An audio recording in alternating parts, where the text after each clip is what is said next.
जरा सोचिए, क्या हो अगर किसी की इज्जत, उसका मान सम्मान, समाज में उसकी जगह, ये सब कुछ सिर्फ उसकी नाक से जुड़ा हो और उसे बचाने के लिए जिंदगी भर की कमाई और सुकून सब कुछ दांव पर लगाना पड़े। आज हम हरिशंकर परसाई के एक ऐसे ही जबरदस्त व्यंग्य को समझने वाले हैं जो समाज की इसी खोखली शान और दिखावे की परंपरा पर एक बहुत तीखा वार है। कहानी की पूरी बुनियाद एक बुजुर्ग के इसी एक वाक्य पर टिकी है।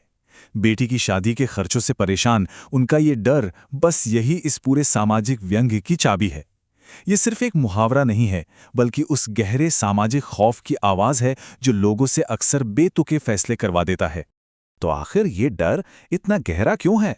इसे समझने के लिए हमें नाक कटना इस मुहावरे की जड़ में जाना होगा। हमारे समाज में नाक सिर्फ शरीर का एक हिस्सा नहीं है, ये इज्जत और सामाजिक प्रतिष्ठा का सिंबल है। नाक कटना मतलब इज्जत मिट्टी में मिल जाना, समाज में मुंह दिखाने के लायक न रहना। परसाई जी बस इसी एक डर को पकड़ते हैं और पूरे समाज की परतें उधेड़ कर रख देते हैं। कहानी का सारा संघर्ष बस इसी एक कश्मकश में है। एक तरफ है एक पिता की खाली जेब और दूसरी तरफ है समाज का बनाया हुआ दबाव। क्या वो एक सादी शादी करके अपनी बेटी को एक खुशहाल जिंदगी दे या फिर रिश्तेदारों के सामने अपनी नाक बचाने के लिए जिंदगी भर पे कर्ज में डूब जाए? ये दिल और दुनिया के बीच की एक लड़ाई है। अब परसाई जी इस छोटी सी कहानी को एक बड़े सामाजिक आईने में बदल देते हैं। वो एक सवाल उठाते हैं, क्या सबकी नाक एक जैसी होती है? और बस यहीं से वो समाज के उन लोगों पर निशाना साधते हैं जिनकी नाक कभी कटती ही नहीं, चाहे वो कितने भी बड़े गुनाह क्यों न कर लें। परसाई जी बड़े ही मजेदार तरीके से समाज के इन बेशर्म लोगों की नाकों की एक पूरी लिस्ट बना देते हैं। वो बताते हैं कि बाजार में कई तरह की नकली नाकें मिलती हैं जिन्हें लोग अपनी इज्जत बचाने के लिए इस्तेमाल करते हैं। चलिए जरा देखते हैं ये कौन सी खास नाकें हैं। सबसे पहले आती है स्टील की नाक। ये उन ताकतवर और भ्रष्ट लोगों की हैं जिनकी इज्जत पर किसी घोटाले या बुरे काम का कोई असर ही नहीं होता। वो कालाबाजारी में जेल जाकर लौटते हैं, लेकिन समाज में उनका रुतबा वैसा का वैसा ही बना रहता है। क्यों? क्योंकि उनकी नाक स्टील की है जिसे कोई उस तरह काट ही नहीं सकता। फिर आती है छिपी हुई नाक। ये उन लोगों के लिए है जो कोई भी गैर कानूनी काम करने से पहले अपनी नाक मतलब अपनी इज्जत उतार कर तिजोरी में बंद कर देते हैं। जैसे कोई तस्कर जब हथकड़ी पहने बाजार से गुजरता है तो उसे कोई शर्म नहीं आती, क्योंकि असली नाक तो घर पर सेफ है। काम पूरा होने और पुलिस को खिला पिलाकर छूटने के बाद वो उसे वापस पहन लेता है। और फिर आती है सबसे मजेदार, तलवे की नाक। ये उन लोगों के लिए है जो इतने गिरे हुए हैं कि अपनी इज्जत को तलवे में छुपा कर रखते हैं। जरा सोचिए, कोई जालसाज, कोई अपराधी, उसकी नाक आप काटेंगे कैसे जब वो चेहरे पर है ही नहीं? और तलवे में रखी नाक कट भी जाए तो किसे फर्क पड़ता है? परसाई का व्यंग्य देखिए, बेइज्जती तो तब हो जब इज्जत चेहरे पर हो। और एक होती है काटी छाटी गई नाक। ये गुलाब के पौधे जैसी है जिसकी एक बार छंटाई कर दो तो वो और घनी और मजबूत होकर उगती है। जैसे कोई परिवार बेटी के इंटरकास्ट मैरिज पर पहले तो समाज में कहता है कि हमारी नाक कट गई, लेकिन कुछ ही महीनों बाद उसी शादी को एक क्रांतिकारी कदम बताकर गर्व से घूमने लगता है। उनकी कटी हुई नाक पहले से भी लंबी हो जाती है। चलिए अब इन नकली नाकों की दुनिया से निकलकर वापस उन बुजुर्ग की कहानी पर लौटते हैं। लेखक जो इस कहानी के नैरेटर भी हैं, वो अंधी परंपरा के खिलाफ तर्क और समझदारी की आवाज बनकर उस डरे हुए पिता को कुछ प्रैक्टिकल सलाह देते हैं। यहीं पर कहानी का असली टकराव साफ दिखता है।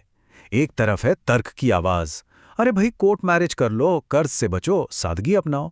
और दूसरी तरफ है परंपरा और समाज का डर, रिश्तेदार क्या कहेंगे, शादी में ठाट बाट तो होना ही चाहिए, और इन सब के ऊपर एक ही खौफ, नाक कट जाएगी। यहां परसाई जी का व्यंग अपने पीक पर पहुंच जाता है। जब बुजुर्ग किसी भी तरह नहीं मानते तो नैरेटर मजाक में कहते हैं कि मैं खुद पंडित बनकर शादी करवा दूंगा। अरे आजकल संस्कृत समझता कौन है, मैं जैक एंड जिल वाली नर्सरी राइम के आगे ओम लगाकर पढ़ दूंगा तो लोग उसे भी वैदिक मंत्र ही समझ लेंगे। ये इस बात पर कितना जोरदार कटाक्ष है कि हमारे रीति रिवाज अक्सर बस एक दिखावा, एक परफॉर्मेंस बनकर रह गए हैं। अपनी सारी कोशिशें बेकार होती देख नरेटर आखिरी और सबसे बड़ा दांव खेलते हैं। वो कहते हैं कि एक झूठ बोल दो, रिश्तेदारों को खत लिखो कि लड़के के पिता की आखिरी इच्छा थी, इसलिए आनन फानन में सादगी से शादी करनी पड़ी। इससे नाक भी बच जाएगी और खर्चा भी। लेकिन विडंबना देखिए, बुजुर्ग इस तरकीब को धोखाधड़ी कहकर ठुकरा देते हैं। वो कर्ज लेके बर्बाद होने को तैयार हैं, लेकिन एक छोटा सा झूठ बोलने को नहीं। अब हम कहानी के उस दुखद और विडंबना भरे मोड़ पर आते हैं जहां बुजुर्ग अपना आखिरी फैसला लेते हैं और हम देखते हैं कि झूठी शान की कीमत असल में कितनी भारी पड़ती है। सारी सलाहों को दरकिनार करके वो बुजुर्ग वही करते हैं जिससे नरेटर उन्हें बचाना चाहते थे। वो भारी कर्ज लेकर एक भव्य शादी करते हैं।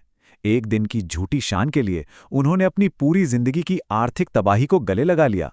अपनी नाक बचाने की कीमत उन्होंने अपना सब कुछ लगाकर चुकाई। तो इस इज्जत की कीमत क्या थी?